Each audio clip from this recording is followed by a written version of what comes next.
Hola, everybody.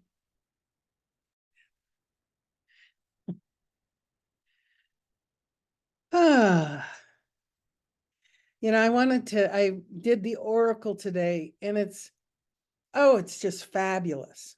It's actually lesson 313. And, I've just come off we are all going into healing and then coming out of healing. And, all I can say is keep going, keep doing it. Holy Spirit, help me see this differently and this differently and this differently. It does work. And at some point, this lesson is more truth than getting hooked by your script. Okay. And so I'm going to share this because I'm setting this up. Okay, Holy Spirit, this is it for me. Okay, lesson 313. Now let a new perception come to me. And I'm just going to do the prayer because it's so beautiful. Father, there is a vision which beholds all things as sinless, so that fear has gone, and where it was is love invited in. And love will come wherever it is asked. This vision is your gift. The eyes of Christ look on a world forgiven. In his sight are all its sins forgiven, for he sees no sin in anything he looks upon.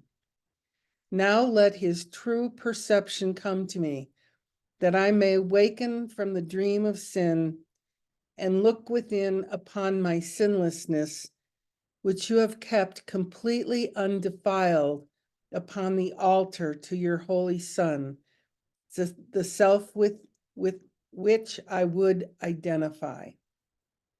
Okay. And I know I went through a bit of a healing in the past, I don't know, period of time. And I popped through it a couple of days ago. And all I can say, there's almost an audible pop when you start doing this a lot. It's ebbs and flows, kind of like waves on a beach, and if you can just trust, this too shall pass, if I'm willing to turn this over for Holy Spirit to see differently, because they are the magic words, ma'am. They're the magic words. Open sesame. It's like open sesame and your light shines through. Holy Spirit, let me see this differently. So I know we're in this together. And so I just feel like it's just a little reminder for all of us. Number one, have a single desire. Really, this is kind of critical. If you're not getting released from your judgmental thinking, check into your desires. Is your desire single? And again, if you want someone to change, your desire isn't single. That's a split desire. And the Course is quite clear. With split desires, there's nothing that can result from that. Okay?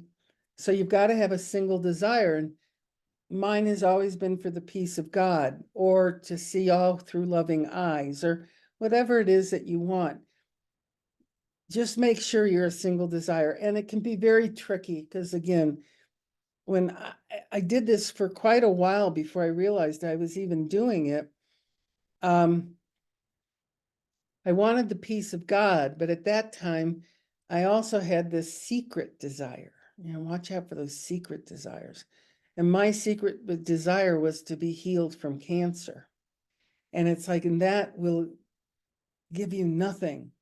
You'll be doing this for several lifetimes to come, as long as you are splitting your desires. So make sure you have a single desire. And the second one is watch your thoughts like a hawk. There is nobody else out there ever. And, we want to project it on them because we don't want to take ownership of what appears to be someone else's anger or grief or bad behavior or whatever. The reality, it's all mine. All mine. Always all mine. Yeah, that's the second thing. The third thing, as soon as you see it, and I say don't wait, because this is the practice. What we're trying to do is get into the practice. So this becomes automatic. You don't even have to think about it. You'll be walking around and, you'll almost be hit by a car while you're crossing the street. Immediately say, Holy Spirit, help me see this differently. Before you say, you fucker, you trying to hurt me, blah, blah, blah. You immediately say, Holy Spirit, help me see this differently. Okay. And at some point it will become an automatic way of thinking. And that's really, really, really, really good news. Because once it becomes automatic, I can guarantee the way you're thinking is shifting. Because we have to shift the way we think. And before it was the blame game, the cars are out to get me, they're just bad people in the world. And when I run into them, I want to kill them. And then I'll just turn away and walk away from them and ghost them. Or, we have many ways of avoiding doing this. And once you really start committing to doing this every single time, it shifts. And this prayer that I read, there's a vision which beholds all things as sinless. Seriously, sinless. And there's no blame of myself for having it in my script. I am just able to perceive only sinlessness. Okay. And then keep doing it. And this is where I just love it when people, when I ask them, did you pray? People either lie saying, well, yeah, I did sort of. No, that's not what I'm talking about. It's like, have you really committed to prayer? Holy Spirit, help me see this differently. And every single time. So the next thought comes through. That car almost hit me. I'm so angry. Holy Spirit, help me see this differently. And this is when I say I don't want to get one thought away from God. This is where that's coming from. You see, ooh, that car almost hit me. I'm mad. That's one thought away from God. And then I have another thought. No, they really did aim at me. It was like they were aiming at. That's two thoughts. And then later on the day, we regurgitate that thought going, that really pisses me off when traffic doesn't slow down. That's three thoughts away from God. So it's really to catch it immediately, turn it over to see it differently, and then go on with your life, enjoy your life. But as soon as that thought runs through again, oh, they really, really driving horribly. These people in Ajijic are driving horribly. And it's like, okay, that's enough. Holy Spirit, help me see this differently. And then go on until the next car tries to hit you and you take it personally and have to go through this all again. And it's over and over and over and over.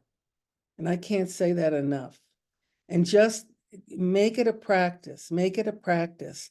And I guarantee this prayer will come true, is all I can say. The eyes of Christ look on a world forgiven. And there's nothing that's going to rattle you. You can't get rattled. And if I get rattled, then I have more work to do. And this is deep. This is deep. I don't even want you to go, oh, well, I've already done all that and I'm okay now. This is deep. I'd say just accept this is a lifelong practice and keep going with it. And then you'll have periods of time, maybe months, where you're just happy, smiling, having a good time. Life is easy, peaceful. And then something will happen and you'll have to, oh, yeah, right. No, that's not okay. But the longer you have these peaceful times in between being hooked, the more when you do get hooked, it's obvious you're getting hooked. You know, it's like someone just poured black paint on your, little golden shiny star. And it's like, and you have no tolerance for it, and you know you're doing it, and you're the only one that can undo it. Okay. So just keep going. It's how do you get to heaven? Practice, practice, practice. And at some point, you'll realize you've awakened from the dream of sin and looked within upon sinlessness, undefiled, completely undefiled. And what anyone does in your, vicinity, the boyfriend's still drinking, the rent is going up, the cars are still aiming at you. It doesn't matter. It doesn't matter. It just doesn't matter. Okay. So I think that's going to be a quickie. And I just offer to you, don't get one thought away from God. Stay with it. Because the further you get away from God, the harder it is to come back and clear it up. So if you can make this practice, you're watching your thoughts and it's like, oh, there's one. Okay, Holy Spirit, help me see this differently. Great. You're back to zero. You're right on with God. And then another thought, well, they still are pissing me off. Whoop, that's one thought away from God. Holy Spirit, help me see this differently. Come right back. And I guarantee, I don't know what it'll look like for you, but I know what it's going to feel like for you. And what it's going to feel like for you is absolute bliss, grace, joy, happiness, peace beyond your wildest imagination. And that's really why we're doing this. Okay. And that's why Jesus came in for this book. And as I can't remember who it was, Helen. It was Helen. No, it was Judy Scutch. She had told David the first phase was getting A Course in Miracles published. That was phase one, just getting the book published. And then we all set up our book studies, and we were going to book studies, and everyone would read a paragraph and we go, oh yeah, that's a great idea, great idea. And then we'd go out in the world and we'd make people wrong and, project all over people. Now, phase two, which she was telling David, is the actual practice of A Course in Miracles. And that's what we're doing here. We're practicing this. This is not book study. If you go to a book study, this won't be what it looks like. You'll probably take a chapter and everyone will read a paragraph. And some people will say some stuff and others won't. That's book study. That's not it. We need to apply A Course in Miracles. Application. Application. That's where the magic lives. Okay? So with that being said, I'm going to open it up for you and see where your lives are at. And again, if you're not having a good day, go ahead and share it. Just end the share with Holy Spirit, help me see this differently. Because those are magic words. And if you don't say the magic words, you don't get the magic mind. Okay? Oh, and so we're going to say goodbye to our YouTube friends. Goodbye, YouTube friends. Hang on.